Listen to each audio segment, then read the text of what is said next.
Hello and welcome to the Fun Going Fast channel. In my comparison of the Yamaha YFZ50R EFI versus the Suzuki Z400 Quad Sport EFI for the trail. If you're a fairly experienced rider or someone wants to be on the trail but wants a clutch on that left side lever instead of another rear brake, you may have considered the Yamaha YFZ 450R or Suzuki Z400 Quad Sport. Even though the 450 is technically a race quad and obviously has more power, I still see a lot of people deciding between these two quads for aggressive trail riding, or owning both. Suzuki brought out the redesigned second gen Z400 in 2009 with fuel injection, and made that through 2014. And it continues to be a very popular ATV and hold its value in the used market. The modern version of the Yamaha YFZ 450R EFI is based on the 2014 design without too many changes since then. That year introduced the higher compression engine and a slipper clutch, even though they did add EFI in 2009. I owned a 2014 Z400 and currently own a 2021 YFZ 450R SE, which is still very close to the 14 version. So these will be the two quads I'm basing my comparison on and that I'll be showing video footage of. Both quads can be had for around the $4,000 to $5,000 range, give or take, while admittedly the Z400 will be a bit cheaper and some YFZs may be a little more. Of course, you can find carbureted versions of either of these ATVs for less than that, but for the sake of this comparison, I'm sticking to the EFI Z400 and 14 and up EFI YFZ.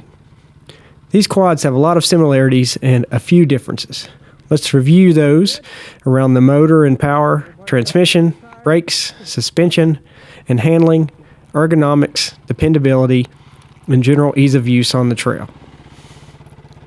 Obviously, the YFZ 450 has more horsepower since it's designed as a race quad and at a lighter weight, with 41 horsepower stock and 400 pounds dry. The EFI Z400 is rated at 28 horsepower and 425 pounds. On paper, this looks like a significant disadvantage, but on the trail, the power difference is not as noticeable as you would think. And they make power differently. The Z400 is a very smooth and linear power band, and flatter than the YFZ. It pulls smoothly from the bottom to the top with no real peak. Just nice, easy delivery as you increase power. Going from an automatic to the Z400, you find the power and acceleration very fun and impressive, and very controllable and usable. The YFZ has almost nothing down low, but really builds to an amazing punch at the top end. It feels much peakier. Once you hit full throttle on the YFZ, you better be pointed in the direction you want to go, or have a plan for how and when to slow back down and or turn. It's a rush and really fun, but also takes a bit more work to ride aggressively. It's not that it can't be tamed, but you can build speed way faster than you realize, and if you don't have the balance and skills to manage turning and braking, you can get in some trouble. The Z400 is surprisingly capable at lugging over technical terrain and avoiding flameouts at low revs in first gear. With proper clutch work, it can handle things you would normally only take a four-wheel drive automatic quad over. Much better than the carbureted Z400, and it makes the EFI Z400 an impressively performing quad all around and for different terrain. The YFZ stock has no interest in any type of slow movement, whether it be in a parking lot or over technical terrain. Trying to climb the rough stuff is a bit challenging, and you sort of fly over stuff faster than you want while trying to keep the motor alive, but not building to a power peak so you can keep control and traction. However, that issue can be helped a lot with a performance exhaust and fuel controller. But when riding on a typical tighter trail in second gear on either quad, the acceleration feels pretty similar. Yes, again, the YFZ is faster when you get enough room to really open it up, but on the average trail you won't notice as much as you think. The ability of the YFZ to accelerate is addictive and a little more fun than the Z400 if you know how to use the power. On the motocross track, the YFZ comes alive, as you can tell that's what it was made for. It's really impressive and will put a grin on your face. However, the Z400 is no slouch and it can still be fun to ride on a track as well. So the nod goes to the YFZ with the motor, but the Z400 has no reason to hang its head. Both quads have easy to manage clutches and smooth shifting transmissions. The YFZ slipper clutch is amazing and lighter than the Z400, even though the Z400 is not hard to pull. Both are easy to change gears on, easy to find neutral when you want it, and avoid it for the most part when you don't. The Z400 is a little easier to use for newer clutch riders since it has that stronger bottom end that's a bit more forgiving. But the YFZ can be shifted faster, so I'll make this one a tie. Both quads have great brakes with front and rear discs, neither have any issues with brake fade, and have good feel. Suspension wise, both quads have three-way adjustable piggyback shocks all the way around. The Z400 has an impressive 8.9 inches of travel up front and 9.1 inches out back. The YFZ has an even more impressive 9.8 inches up front and 11 inches out back. The YFZ rear suspension is insane. It's almost impossible to pick up the rear by the rear bar manually and move it around because the suspension moves almost a foot. This is another area where the YFZ has the most impressive specs, but you have to be able to push the quad harder to be able to notice. The YFZ soaks up jumps like they aren't even there. The Z400 does a great job as well. And both quads jump in a fairly neutral and controlled manner, not shifting too much weight to the back.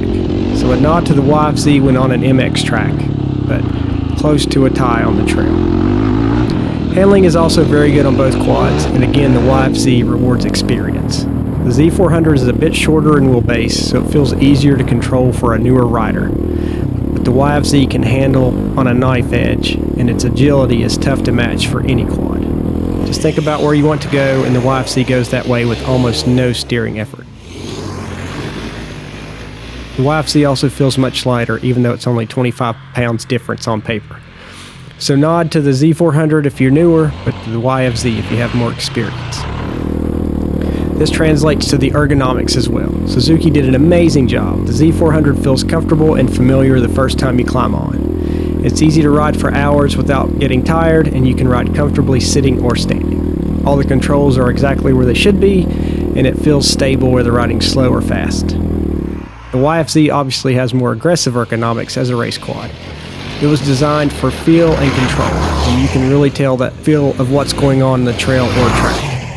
The lightness and agility also translate over to the ergonomics, and it's very easy to move the quad around with your body and legs to make it go and do exactly what you want. The trade-off is that this type of riding is more tiring over extended periods. The YFZ wants to be pushed, so you tend to ride it more aggressively and use more energy. The decision comes down to what you value: feel and speed versus comfort and stability. Regarding dependability, both machines have an excellent reputation, and parts are very easy to find for both and priced reasonably. Even the Z400, even though it's out of production. The YFZ 450R has quick release plastics, so the ability to easily remove the plastics and get to what you want cannot be overstated. You can save 20 to 30 minutes on any job.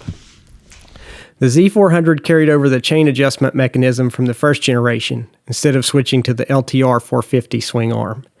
It can be okay, but it isn't the strongest design. I owned a first gen before my 2014 and had to constantly adjust the chain after longer rides. That's a concern over a longer period of ownership and the reliability, and it's an issue that does not exist with the YFZ. Both are fuel injected and respond well to exhaust, air filter, and fuel controller mods to bring out more power. The one thing the Z400 has that the YFZ does not is reverse. The YFZ 450 forgoes reverse to save weight. Reverse on a quad, in my opinion, is like money. You miss it most when you don't have it. The YFZ is light enough that moving it backwards isn't the worst thing in the world. At the end of a long day of riding, you may not be in the mood to. Even doing things as simple as getting the quad out of the garage or storage building are way easier when you have reverse, or turning around on a trail. So not a deal breaker, but certainly a thing that makes life easier and something to keep in mind. So overall, these are both quads that are a ton of fun and offer unique experiences you just can't get on a big bore 4x4 or utility machine. I would recommend the Z400 for someone who does do more of a mix of technical and faster riding, or is a newer rider and wants to get some experience with the clutch. But if you aren't worried about ever going slow, don't care about reverse, and can squeeze out 10/10 on a machine, and you're addicted to speed and wicked acceleration, you probably already own a YFZ 450 and are only watching this because you're at work or it's raining. Either way, thanks for watching and happy riding.